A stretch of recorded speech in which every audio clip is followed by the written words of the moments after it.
Shalom saudara-saudara yang terkasih, salam jumpa dalam Inspirasi Sabda Allah hari ini, Sabtu 5 Juli. Hari ini kita memperingati Pesta Santo Bonifacius, Uskup dan Martir Gereja. Semoga Anda dan keluarga sehat adanya. Mari kita memulai dengan berdoa. Dalam nama Bapa dan Putra dan Roh Kudus. Amin. Bapa yang Maha Baik, kami bersyukur kepadamu untuk rahmat yang tercurah sampai saat ini. Kini hadirlah bersama kami, bukalah hati dan pikiran kami, semoga sabdamu menginspirasi perjalanan hidup kami. Demi Kristus Tuhan dan Juru Selamat kami. Amin. Sabda Allah yang akan kita renungkan dari Injil Markus bab 12 ayat 38 sampai 44. Pada suatu hari Yesus dalam pengajarannya berkata, "Waspadalah terhadap ahli-ahli Taurat. Mereka suka berjalan-jalan dengan pakaian panjang dan suka menerima penghormatan di pasar. Mereka suka menduduki tempat-tempat terdepan dalam rumah ibadat dan tempat terhormat dalam perjamuan. Mereka mencaplok rumah janda-janda sambil mengelabui orang dengan doa panjang-panjang. Mereka itu pasti akan menerima hukuman yang lebih berat." Pada kali lain, sambil duduk berhadapan dengan peti persembahan, Yesus memperhatikan bagaimana orang banyak memasukkan uang ke dalam peti itu. Banyak orang kaya memberi jumlah yang besar. Lalu datanglah seorang janda miskin yang memasukkan 2 peser, yaitu 1 duit. Maka Yesus memanggil para muridnya dan berkata kepada mereka, "Aku berkata kepadamu, sesungguhnya janda miskin itu memberi lebih banyak daripada semua orang yang memasukkan uang ke dalam peti persembahan. Sebab mereka semua memberi dari kelimpahannya, tetapi janda itu memberi dari kekurangannya, semua yang ada padanya, yaitu seluruh nafkahnya." Demikianlah Injil Tuhan.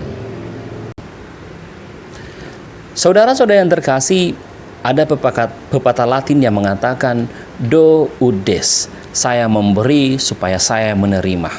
Jelas dalam Injil hari ini Yesus mengkritik tindakan seperti ini, dan ditunjukkan bahwa ketika Yesus mengatakan kepada para muridnya, "Waspadalah terhadap ahli-ahli Taurat," karena tindakan-tindakan ahli-ahli Taurat senantiasa memiliki maksud yang tidak baik dalam seluruh perbuatannya.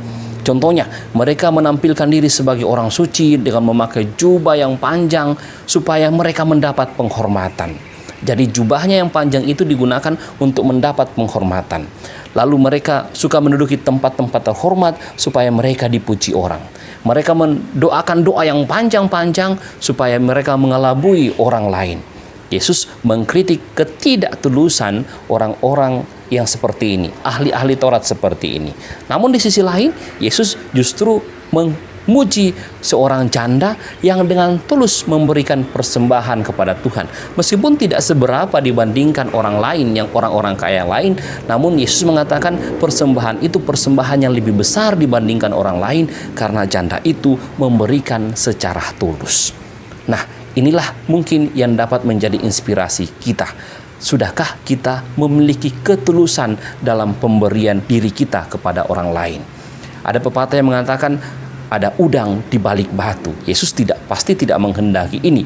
Yesus mau mengatakan ketika memberikan sesuatu kepada orang lain, ketika memberikan diri untuk sesuatu dalam masyarakat, keluarga, dan dalam lingkungan gereja, kita harus mengedepankan ketulusan.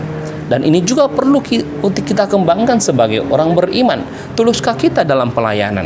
Misalnya saja ketika kita diminta untuk terlibat di lingkungan gereja, lingkungan masyarakat, sudah tuluskah kita memberikan diri kita tanpa mengharapkan adanya imbalan atau tanpa mengharapkan adanya penghormatan yang kita terima?